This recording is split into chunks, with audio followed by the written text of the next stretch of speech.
सरकार संज्ञान ले। इनकी तो आंतरिक लड़ाई खत्म हो रही है, इनकी आंतरिक लड़ाई खत्म हो जाए तो ये शायद जनता के बारे में सोचे। तो बहुत पीड़ा में है उत्तर प्रदेश, मुख्यमंत्री उत्तर प्रदेश के बारे में सोचे।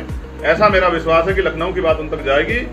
ऐसा मेरा विश्वास है कि वो इन गरीबों के बारे में और स्पेशली अदर कैनाल में जो जुल्म होने वाला है उसके बारे में सोचें।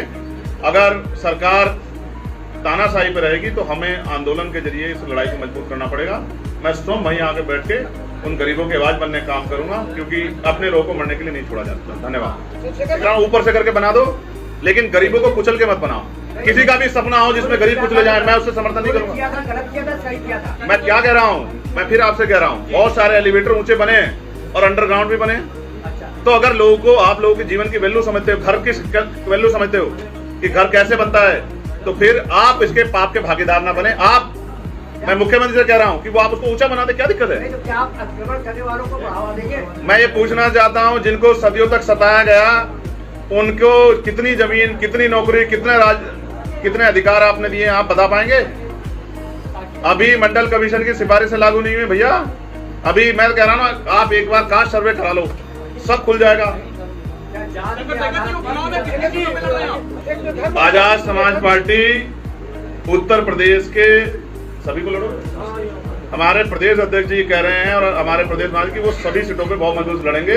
आज मैंने उनकी तैयारी का भी वो लिया है, उनकी तैयारी सभी सीटों पे होगी। उन्होंने बूथ कमेटी, सेक्टर कमेटी सब तैयार कर लिया है। मजबूत प्रत्याशी आजाद समाज पार्टी अपने बलबूते सभी सीटों पर चुनाव लड़ेगी। रिपोर्टिंग करने 5 पत्रकारों को मुकदमा कर दिया। ये जो पत्रकारों के पे हमले हो रहे हैं, उनके आवाज को दबाया जा रहा है, ये भी बंद होना चाहिए। मुख्यमंत्री ने वादा तो किया है कि पत्रकारों के साथ अन्याय नहीं होगा, लेकिन मैंने तो बनारस में अभी एक एसडीएम को पिटते हुए देखा। यहाँ कौन सुरक्षित है? अधिकारी सुरक्षित नहीं है, कर्मचारी सुरक्षित नहीं है, नौजवान सुरक्षित नहीं है। और मेरी मुख्यमंत्री से मांग है, वो सबका साथ सबके विकास की बात करते हैं, तो उनको जो वेस्टलैंड है, बंजर भूमि है, ग्राम समाज की भूमि है, वंचित वर्गों में बांट देना चाहिए उस भूमि को, जिससे कि वो लोग खेती किसानी करके, कोई रोजगार तो नहीं, पढ़े लिखे नौजवान बेरोजगार घूम रहे हैं, किसानों को फसल का दाम नहीं मिल रहा है, तो जो वेस्टलैंड है उसको गरीब कमजोर तबके में बांट देना चाहिए। उत्तर प्रदेश के कई ऐसे जिले हैं पूर्वांचल के, जहां से मैं आता हूं, नगीना लोकसभा से, बिजनौर, मेरठ, मुजफ्फरनगर बाढ़ से ग्रसित होने वाले।